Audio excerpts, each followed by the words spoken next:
Coming up on WUFT's First at 5, as the Israel-Hamas conflict continues, U.S. students question their safety while on campus. Neighbors in Citrus County are working to recover after an EF2 tornado barreled through the area. Julia?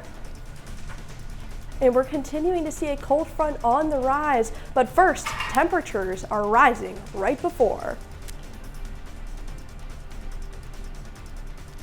First at 5. From the University of Florida's College of Journalism and Communications, you're watching WUFT News. Welcome to WUFT News First at 5. I'm Kennedy Chambers. And I'm Sarah Howard. Thanks for joining us. The fighting between Israel and Hamas has left members of the Jewish and UF Palestinian communities with a number of emotions. The latest is fear of repercussion for speaking out in support of Palestinian civilians. This comes as University of Florida PD has increased their presence on campus, ensuring students are safe.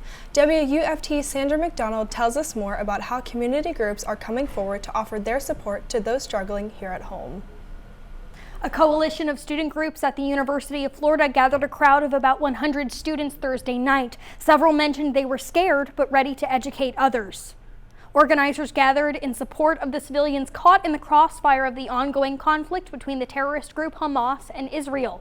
At the meeting, student speakers asked for anonymity because they were afraid of backlash from their communities. University of Florida Police Chief Linda Stump-Kernick announced an increase in police presence on campus following a vigil in support of Israel Monday, where confusion and panic led to multiple injuries. About 8 UFPD officers worked as security for the event, performing pat-downs, wanding, and performing bag checks, but still students say they are afraid to openly advocate for Palestinian civilians at such a controversial time. He said, I spoke with a lawyer who works in the state of Florida, and he said it is more than reasonable for people to be scared of having people. Israel has held a blockade over the Gaza Strip, which houses 2 million Palestinians since 2007, restricting trade and travel in and out of the region. The UF Police Department said in a statement this afternoon that as of today, there have been no reported threats to Palestinian students and no open investigations. Live in the studio, Sandra McDonald, WUFT News. Israeli leaders gave a 24-hour deadline for more than 1 million residents of northern Gaza to leave. That deadline is almost up, and Secretary of State Antony Blinken spent the day meeting with leaders around the Middle East to try and broker some deals.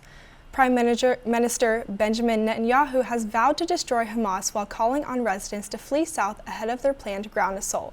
The White House says the number of American deaths now sits at 27. Another 14 are still missing. The U.S. says they are working on multiple fronts to keep the war from spreading. Secretary of Defense Lloyd Austin is in Israel pledging U.S. support, while Secretary Blinken was in Qatar today meeting with Middle Eastern leaders. Let's not lose sight of why this is happening. Israel is conducting operations in Gaza because Hamas carried out terrorist attacks. The State Department says they are now arranging charter flights for Americans wanting to leave Israel. The United Nations says evacuations are impossible, saying any effort to move the region's people could turn tragic. Parts of Citrus County are rebuilding after an EF2 tornado ran through the area early Thursday morning. The Citrus County Sheriff's Office says the twister hit in the western part of the county, making its way to the east part of Marion County.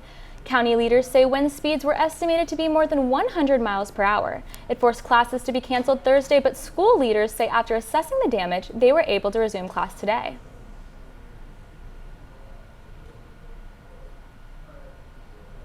We were on the warmer side today, but it won't be sticking around. WUFT's Julia Haley has more on the cool down we're expecting this weekend. We're starting to warm up, but we are expecting those cooler winds throughout this upcoming week. Temperature change, even 10 degrees here in Gainesville and 16 in Stark and even Jacksonville. And temperatures really just sitting in the 80s, but almost feels like the 90s. 87 for Gainesville, and for Stark also 84 for Lake City. And looking at our radar, nothing currently on the radar, and if we take a live look outside, it's the same with those blue skies overall. We're seeing some clouds, and then we're also seeing that temperature of around 87 degrees, but feels like 92. And also, we are seeing a drop into the 50s. I'll tell you more coming up. City of Gainesville leaders will be on the hot seat in Tallahassee on Monday. A follow-up is scheduled before lawmakers who oversee state audits. The group is known as the Joint Legislative Auditing Committee, or JLAC. Last year's major audit focused on GRU debt and money transfers to the city budget, ultimately leading to the new JRU authority. The city just announced it has resolved other red flags about Reichert House funding. The city says it's down to just 6 items needing work and that they are listed as partially corrected. Slow crashes are more common than you think. WUFT's Loren Miranda tells us more on how to prevent them. Texting while driving has been outlawed in Florida since 2019, but it's rarely been enforced. But that doesn't mean Gainesville drivers haven't felt its consequences. We're all guilty of it. Answering a text during a red light, picking up a call as you're driving. But distracted driving goes beyond just checking your phone, and beyond the fines you can get if a cop pulls you over for it. Let's say you have a road that might be 30 miles per hour, somebody's driving 20, like that could be a indicator, you know, they're driving 10 miles slower than the speed limit, so they might be distracted. Since 2019, Alachua County has reported 13 serious injuries and 1 fatality from distracted driving.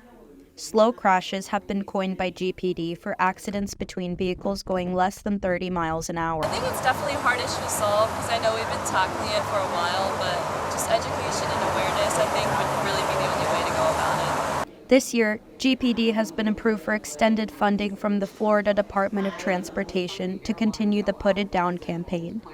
The educational program aims to reduce distracted driving as a result of electronic communication distractions. Distracted driving caused 8% of all crash fatalities nationally in 2021. Everyone should be a defensive driver and just take ownership of what you're doing that you can control in your vehicle or your moped or your motorcycle. GPD says there are 3 types of distraction at the wheel: visual, cognitive, and physical. Texting while driving fits in all 3 categories. You get a notification, I see who it's from, and I feel like unless it's like some crazy urgent thing, you don't have to respond right away, you know? To avoid the fines, keep your hands on the wheel, eyes on the road, and your mind at focus while driving.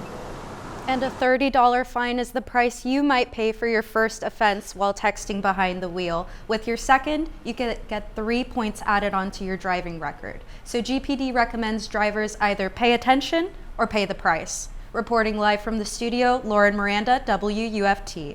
Coming up on First at 5, the citrus industry is working to make a comeback more than a year after hurricane damaged parts of Florida. Plus, a familiar face has been named Grand Marshal for the City of Gainesville's Holiday Parade. All that and more after the break.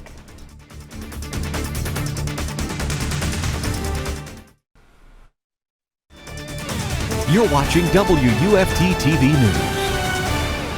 Welcome back. More than a year after Hurricane Ian destroyed parts of southwest Florida, the state's citrus industry is expected to see an increase in production.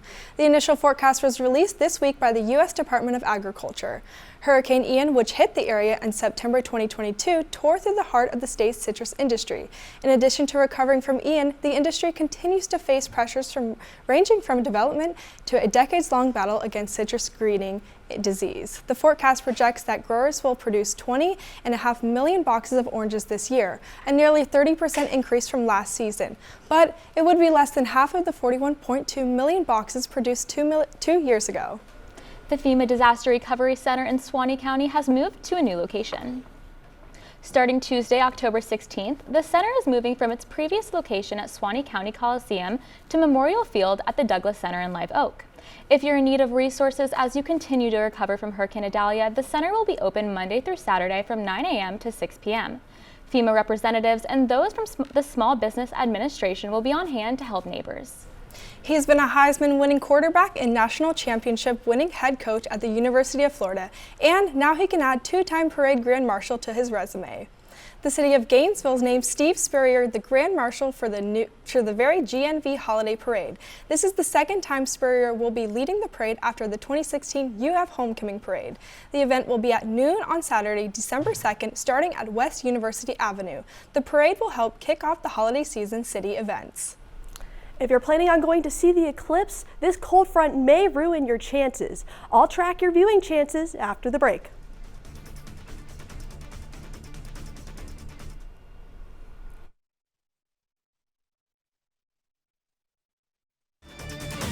You're watching WUFT-TV News.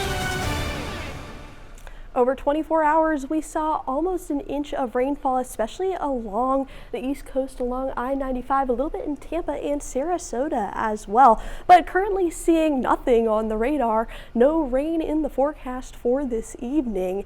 And if you take a look outside, it's the same. We're seeing those blue skies with those fluffy clouds, 87 degrees, and feels like 91 here outside of our studio. Those temperatures, though, sitting in the 80s. So 87 Gainesville and Ocala, also the Villages, and even 85 for Jacksonville. And this is an increase from what we saw yesterday. A 17-degree increase in Stark and 15 degrees even in Jacksonville. 10 here in Gainesville. And for your Friday evening, we are dropping into the 60s with a chance for fog for your morning. And we're seeing those 60s all around north central Florida. That fog mostly going to be around Gainesville around the morning. So if you are taking a run or driving your car early in the morning, you do want to take those precautions. And also tomorrow is the annular eclipse. We are going to see about 50 to 60% of the eclipse here in Gainesville, but some other places going to see that total eclipse. Now, what's so important about this eclipse is actually you can see a ring of fire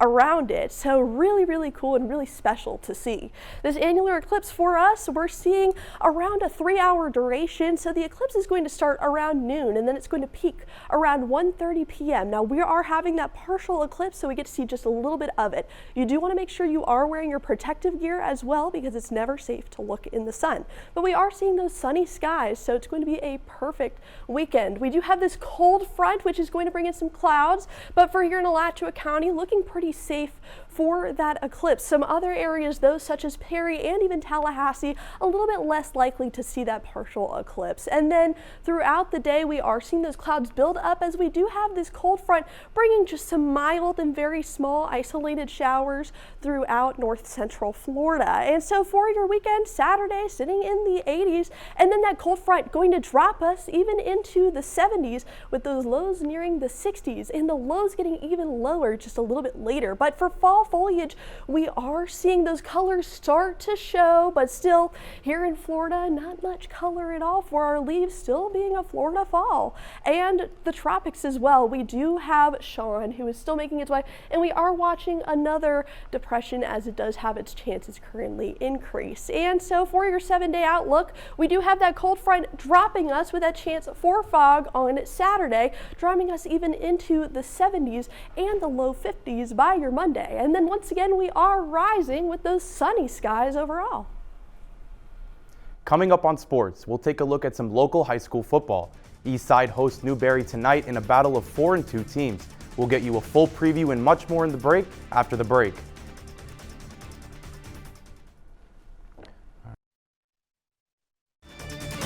You're watching WUFT-TV News. Welcome to sports. I'm Daniel Haviv. We'll kick things off with some Friday night lights. Newberry and Eastside both stand at 4-2 heading into their matchup tonight. Eastside has all the momentum right now. The Rams shut out their last two opponents by a combined 78 points.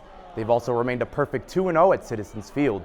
Newberry has also been having a strong season so far. The Panthers' offense has put up some big numbers in their wins, but they'll look to bounce back tonight after they suffered a heartbreaking loss to Williston a week ago. For some other big games in the area tonight, Buchholz will look to continue their dominance and remain undefeated against Oak Leaf. PK Young heads to Oak Hall hoping to hand the Eagles their first loss of the season, and Union County faces a Hawthorne team that is yet to be tested this season. All FHSAA high school football state championships have a new home this year. WUFT's Anthony Martinez has the details on the change. Friday Night Lights not only provides an outlet of fun and entertainment for families across the U.S., but also an important look at the potential each recruitment class has for college scouts. However, a recent change made by the Florida Athletic High School Association might prove problematic regarding this process.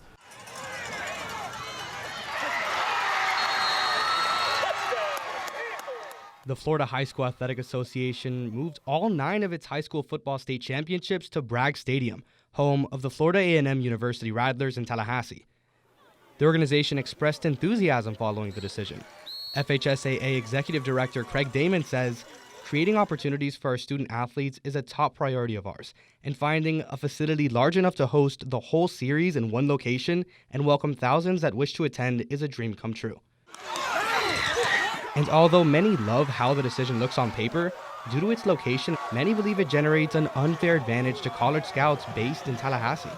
Though one local Florida coach disagrees. I think it's a great move. I mean, it give, it's played at a college stadium, and I think, it's being played in Tallahassee, and I'd like to see it continue to play there more. It's definitely a longer drive, but I don't think it's going to hurt those coaches at all. Of course, they say, hey, man, we got to drive all the way to Tallahassee, but they're coming. They're coming to see those kids. The stands of Bragg Stadium are set to host the first of 9 state championship games December 7th. Anthony Martinez, WUFT News. Gators football has a crucial road test tomorrow afternoon. They'll head to Columbia, South Carolina to face the Gamecocks. Florida is 4-2 on the season, with both losses coming on the road. As the head coach of the Gators, Billy Napier has won only one game outside of the Swamp. Napier's dominance at home was on full display in a blowout win over Vanderbilt a week ago. South Carolina, though, has been struggling. They sit at 2-3 and have had shaky performances on the defensive end. Gamecocks head coach Shane Beamer has high respects for quarterback Graham Mertz and the Gators' dynamic offense. If you look at just the SEC games that he's played in against some pretty good defenses, he's completing over 80%, really talented group of running backs, great vision, can run with power, can make you miss, talented receivers, tight end that really had a great game Saturday against Vanderbilt. Kickoff for Saturday's game is set for 3:30 p.m. Florida Swimming and Diving hosted Virginia for their home opener. It was a top 15 matchup on both the men's and women's side. And if you're looking forward to the 2024 Olympics, a few familiar faces were out at the O-Dome pool. Florida head coach Anthony Nesty will lead the U.S. men in Paris, while Virginia head coach Todd DeSorbo is the U.S. women's head coach. And a couple gold medal winners also took to the water. Florida volunteer coach and 7-time Olympic gold medalist Katie Ledecky took part in an exhibition race alongside 7-time gold medal winner Caleb Dressel and 2-time winner Bobby Fink. And getting into the collegiate competition, the top-ranked Virginia women took the win in this one, but Florida kept it close. The Cavaliers won 164-136. And on the men's side, Florida ran away with this contest 202-93. Freshman Connor Gessing, fresh off of a SEC Men's Diver of the Week honor, took first in the 1-meter dive competition. Next up for the Gators, both teams will host Georgia in 2 weeks. Gators volleyball hasn't looked the same since losing their star setter Alexis Stuckey to a season-ending injury. They face Mississippi State tonight. Taking a look at this Gators team, after getting shut out by Auburn at home a week ago, the Gators bounced back in a big way and swept Alabama in the O-Dome. Heading into their match against Mississippi State tonight, Florida is 55-1 all-time against the Bulldogs. And in SEC play, the Gators are 4th in hitting percentage, 2nd in blocks per set, and 5th in aces. The Gators soccer team continues to struggle in SEC play. They lost 3-0 against Arkansas last night. For Florida, the biggest note from their loss was attacking. Arkansas had 15 shots on the goal compared to Florida's 6. The Gators' defense was successful in keeping the Razorbacks scoreless in the first half. However, the second half was a much different game. Arkansas's offense was motivated and they shut the Gators out. Florida hosts Auburn next week in search of their second conference win. One last note, Gators softball hosts Jacksonville in a fall exhibition tomorrow at noon. But that's it for sports. Now back to the desk. Before we go, one last check on the weather. If you're planning to see the eclipse, I have good news for you. We have perfect viewing weather. Of course, you do want to make sure that you do protect your eyes, as it's never okay to just look at the sun. Now, that eclipse is going to start around noon, but we are going to peak around 1:30 p.m. You're going to see that partial eclipse. And then we have those sunny skies overall. And for your 7-day, we are seeing that chance for fog for your Saturday morning, but we're seeing temperatures drop just a little bit and then a little bit more due to a cold front, which is going to give us some sunny skies as well, with those drier conditions rising back up into the 80s by next week. Back to you. Thanks, Julia. BBC World News is next, and the PBS News Hour is coming up at 7. But your Florida news is always on at WUFT.org. Have a good night.